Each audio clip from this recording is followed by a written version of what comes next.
Hey everybody, this is Mokri TV, not Mokri, as Michael Udall might say sometimes. Mokri always plays Tracer. He's kind of a Tracer player. And today I've got 5 Heroes of the Storm interactions for you. These are for specific heroes, so, you know, they might not be useful in every single game, but if you play some of these heroes, this is definitely a good thing to keep an eye out for. And this can make a really big difference if you actually manage to use these interactions at a good time for you. So, I'm not going to beat around the bush, we're just going to jump right into it. The first interaction that we're going over today is Maiev versus D.Va. And I've got the lovely Gruffer Blue here to help me out. Alrighty, D.Va versus Maiev. You know, we've all been here, especially post-D.Va rework when she was absolutely everywhere. I definitely hated seeing D.Va first pick every single game. The hero is busted at times, as Gruffer is saying here. And for those of you who've watched the CCL by Heroes Hearth, you may actually know this interaction already, but it's a pretty good one. Gruffer, can you go ahead and drop a Self-Destruct for me? Alright, oh no, Self-Destruct, what are we gonna do? We're about to get wiped? Nah. Let's just go ahead and pause that, I'll just walk right on out, and then it finishes. Nani? And also a very important thing to know is that D.Va, she can't get back in her mech until it explodes. As long as her mech is waiting to explode, D.Va is stuck in her pilot form. Alright, let's go. Drop me a Self-Destruct, Griff. Alright, we're gonna do that, and then D.Va's like, oh no, what do? I have a team around me. Bop! And then that's exactly what's gonna happen to enemy D.Vas when you pull this off in your real games. My leg!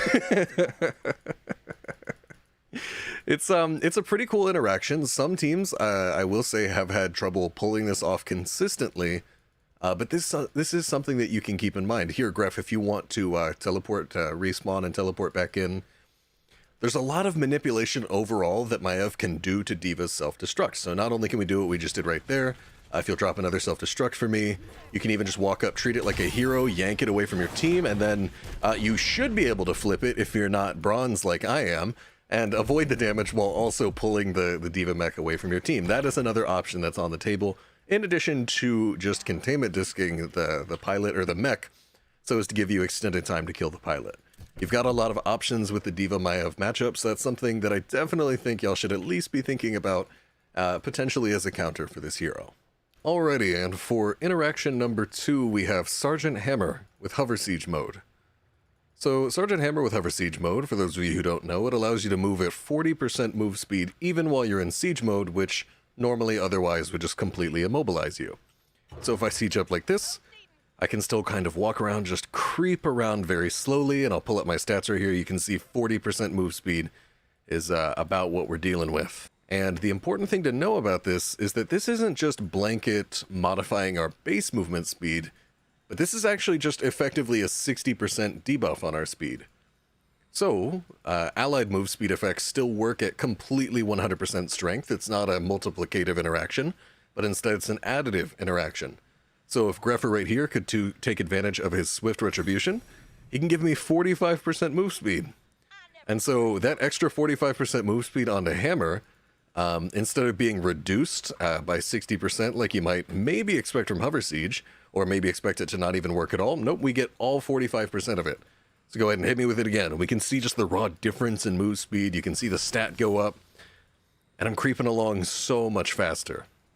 And so that's a lot of synergy right there with Tyrael and Hammer. Gas, gas, gas, indeed. But it also works especially well when you're considering debuffs, too. So let's go over to that one. Okay, and for the other side of this interaction, just like how Hover Siege was a 40% debuff to our slow, and ally move speed effects, they work just completely normally. This also means that we are effectively immune to allied or enemy slows. So say, for example, Gref, if you could turn on your slow right here, you can see I'm still moving at 40%. It's actually just not affecting me at all. And if I go ahead and I step out of Greffer's slow here, you can see still 40%. Absolutely nothing changes. So because this isn't modifying our base move speed, but is instead a debuff, like I said, we still get full benefit of plus movement speed, and we also can't really get affected by most slows in the game, because the way HotS works is that only the biggest plus speed effect and the biggest minus speed effect are active on you at a given time. So yeah, you're already moving really slow, but you can't actually get more slow than you already are by somebody else hitting a slow on you, as long as they're not actually rooting you. Or as long as they're not applying a slow that's like more than 60%. And even then, even if they were to apply a 70% slow to you, that would only take you from 40 to 30%. So in terms of how fast you're moving here, it's like 25% of that. And that's really important because that means that Tyrael can still E you even when you're moving around in hover siege mode. And you can still pretty reliably get that 85% move speed, which can absolutely save you through whenever you're getting dived or anything like that. Just a really good pairing overall. Anytime you can get move speed with Hammer and pair that with hover siege, that can actually give you some really good opportunities. Alright, interaction number 3, and this is probably my favorite interaction on the list, and it's only one I found out about like 2 or 3 days ago. I'd like to credit Soren Lily and Elite Sparkle for letting me find out about this, or telling me about it. No, I'm gonna start over.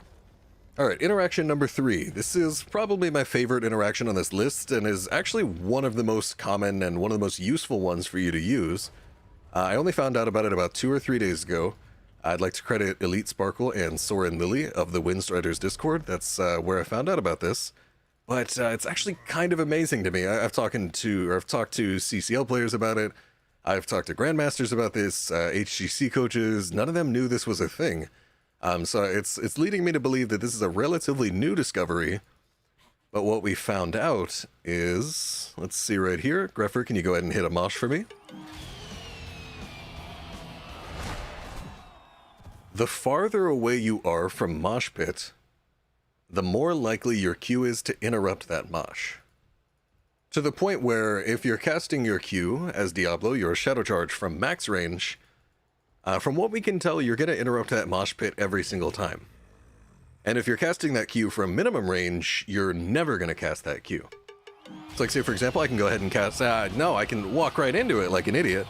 And we can reset our CDs and give this another shot. I'm used to Tracer. It's the small hitbox. So you can see right here, it didn't work, right?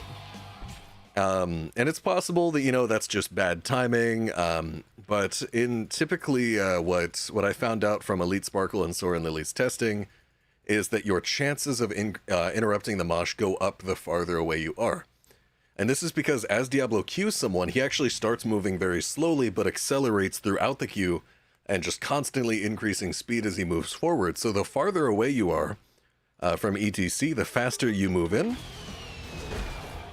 and the more likely you are to stun E.T.C. So what we found is sometimes when you interrupt this Mosh, sometimes you don't actually knock him back, but you will pretty much always interrupt that Mosh. And you'll always slip through. I don't think we've ever had one that failed when casting Q at max range, and I don't think we ever had one that worked when casting Q at minimum range. Okay, yeah, and see, that one was pretty close to minimum and it worked. I guess that was just perfect timing. So it shows it's at least still possible when you're relatively close. I don't think that was quite minimum. But go ahead and hit another one for me, Gref. And when you're casting it at max range, it's gonna work virtually every time. So what this means for your gameplay is that, like, say for example, hit that Mosh. So if you've got an E.T.C right next to you, then of course, like, interrupt that channel, or if you can cue him during his initial windup, that's great.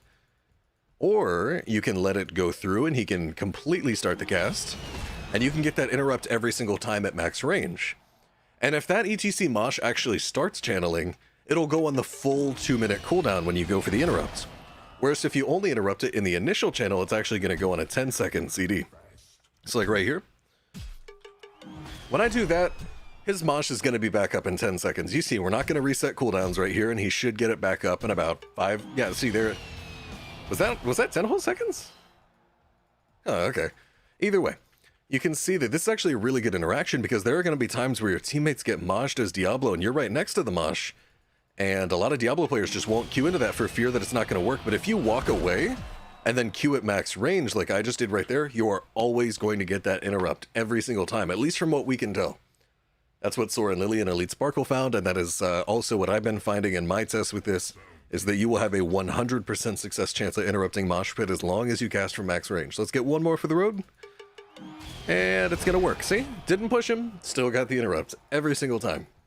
Alright, interaction number 4, and this one is about Alexstrasza, actually. It doesn't have to be specifically a Nubarak that we're up against. He's just a really good hero for exhibiting what we're about to talk about right here. and that is this talent, Dragon Scales. So for anybody who's unfamiliar with exactly what Dragon Scales does, it gives you 50 armor while you're stunned, rooted, or silenced, and for 2 seconds after that as well. So the whole time you're stunned, you're going to have it, and then as soon as that stun ends, you get 2 seconds after that fact of additional 50 armor, and once that all ends, the cooldown starts ticking for Dragon Scales. Now, what is actually kind of crazy about this ability is that it still works even through multiple abilities. So if you get new stuns or roots on you and all that, it'll continue the duration of that 50 armor. And again, the cooldown won't start until the entire CC chain is done, but I've seen Alexstraszas who literally had 50 armor for like 15 straight seconds because of this. So I figured the best way to show that off is probably with an Anubarak with Rewind, and they can just go ahead and go through their whole arsenal of abilities, and I'll set my damage taken to 0 so I don't die in the process, just to make sure. But I just want to show off. Let's just see how long can we keep that 50 armor going. Go on me, Gref. So 134 is when we start. A little bit of sidestep action right there. So you see, even though it wasn't wholly optimized, we still had armor for 6 seconds. Alright, so last time that we got stunned, it was kind of just all CC chained, and even with that, it was about 6 seconds long, but just to kind of show you how just ridiculously long you can hold that 50 armor in a team fight, Greffer, go ahead and CC me, and we'll see just a little bit more spaced out this time. It was about 431 when we got stunned the first time. Let's look at that. And now with the rewinds coming in from Anubarak, 442. 11 straight seconds of 50 armor right there. No problem whatsoever. Remember, that timer only starts ticking once it's done. But like I said, I've seen that just persist throughout an entire team fight before. Stuff like Gorge. Gorge triggers this. Dragon Skills, it's actually technically considered a stun. And just the fact that you become nearly impossible to CC chain so long as your teammates are at least helping you out. Because, you know, with 50 armor, you've got 2 health bars. This can actually just make Alexstrasza so much harder to kill. So this talent is a lot better than it looks on the surface. Alrighty, for interaction number 5, this is the one that I think has actually caused a lot of people a lot of problems over the years. It's not really something that you can abuse, but it's something to be aware of in your games. And that it's that Sundering on Thrall actually has kind of a bit of a bias to it. Like, we've all had plenty of times where we just chucked out our Sundering, right? And we were like, oh, let's go, Sundering. And we're like, oh, I was trying to shoot him to the right. This is actually a really, really common thing, and I've seen so many of my games get thrown because we go in and we're like, all right, let's go in for this rotate. Let's go in for this rotate. Go. Oh, I was trying to push him into my team to the right, and I just pushed this guy to safety. What's going on? Well, what you might have seen right there both times is that I actually moved my cursor to the left of the dummy a little bit, and I'll do it right here for you. And it still went to the left. And so the way Sundering works is just anytime you cast it on an enemy, you know, if I cast it over here below this top dummy, it'll push it up. And if I cast it above the target dummy, it should push it down. It just pushes it away from that line. But the line for Sundering isn't actually in the middle. It's not actually dead center on. We can see it right here. I'm going to go ahead and you can clearly see that I'm aiming this to the left of the target dummy, so it should definitely push the target dummy to my right, to my character's right, so down on the screen. Hold on, I actually overshot that one a little bit. So we can go see, I'll push it a little bit on the left here, and it's still going to the left. The center for Sundering is just slightly offset to be a little too far to the right, and this can actually mean that there's a bit of a bias here. That one was nearly at the very left edge of this dummy's hitbox. And it's still going to the left every time. I might actually even be able to click entirely outside of the hitbox here. Yeah, that one went to the right. Regardless, this is still something that you've got to be aware of, because the difference between pushing an enemy and them ending up all the way over here on the left versus all the way over here on the right, that's, what, a difference of like 12 range? That can absolutely decide your games in the late game, or just anytime you're hitting a Sunder. So if you want to push your enemy to the left, or really just anytime you're casting Sunder at all, you got to be cognizant of the fact that you might have to aim just a few more pixels to the left, maybe like a centimeter or two more to the left than you had wanted, in order to actually get the target to go to the left. So as long as you're aware of that, hopefully that'll stop you from throwing games like many of my Thralls have with their Sunderings. You can make the necessary adjustments. and your games won't be so rough. Alrighty, everybody, that is all 5 interactions for today. Thank you for watching, and I hope you get some use out of these. Let me know how it goes. Alright, so we've got Self-Destruct, and that's a problem, but wait! Whoop! No, it's not. By myself plenty of time, and somebody's calling me. Hello?